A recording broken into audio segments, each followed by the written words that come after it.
So we need to get the facts straight. How does this virus work? How does it transmit? Where does it want to go? And let's protect ourselves. I'm Dr. Peter Lin. I'm a family physician in Toronto, Canada.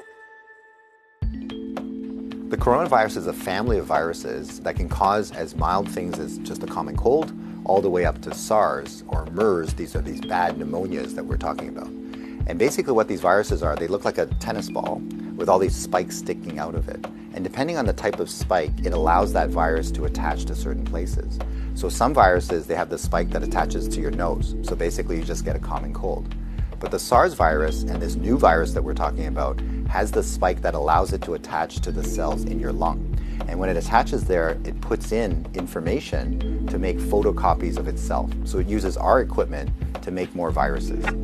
I'm declaring a public health emergency of international concern over the global outbreak of novel coronavirus.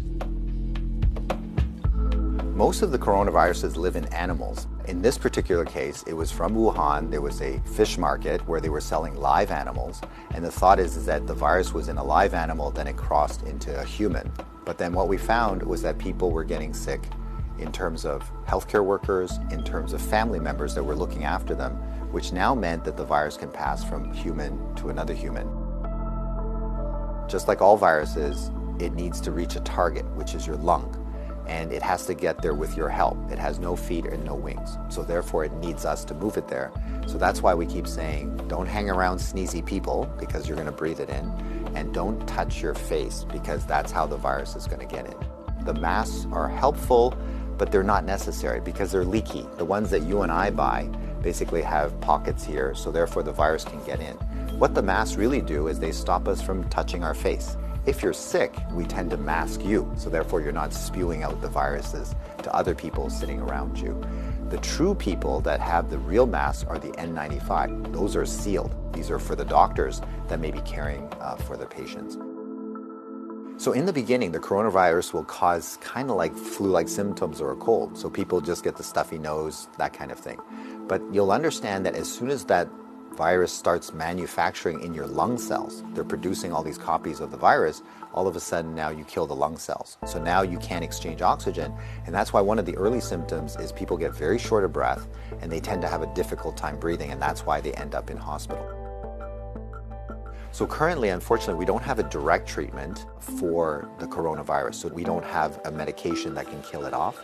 And so it's really supportive. So in other words, the patient can't breathe, we give them oxygen, help them to breathe. They can't drink, so therefore we give them fluids to support them. Their kidneys begin to shut down, we help them with all those things. So it's a very supportive process. This is a new virus that we've never seen before. So our immune system, our army, are having a hard time figuring out what to do. So usually what we have to do is we make something called antibodies. So these are things that can grab onto the spikes that we see on the virus, and it will get rid of the virus for you, and that will actually bring you back to good health. So therefore the elderly may have a worse outcome, and of course the young children. So the babies, their immune system is not so good either, so they may not make those antibodies as well. So just remember, your hands may be with virus. Virus cannot hurt you because it can't get through the skin, but the moment I do this, now I've brought the virus right to where it wants to go. So let's remember not to touch our hands to our face. So let's say you think that you might have been on a plane or you might have bumped into somebody that has it. What should you do? So the first thing is to contact a healthcare worker to tell them that potentially you have it.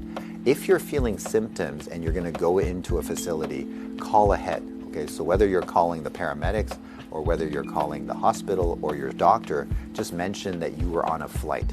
If you don't have any symptoms, then what we do is a little bit of a self-quarantine. In other words, we can just keep you away from other people, and so you don't go into parties, don't go with your friends, don't go into public transportation. So we can contain it very easily by making sure that you do a self-confinement, so to speak, for the, let's say, 7 to 14 days is the longest incubation time. So after that, if you're feeling well, then you don't have anything to worry about. If we get the facts right, then we don't have to be overly worried, but we do the right things so that we don't get the virus ourselves and that we don't pass it on to others. And if we look after each other in this way, this virus will have nowhere to go. It needs us to move it, it needs us to make copies for it, and if we don't help it, then the virus will stop. So we have the power to do that right now.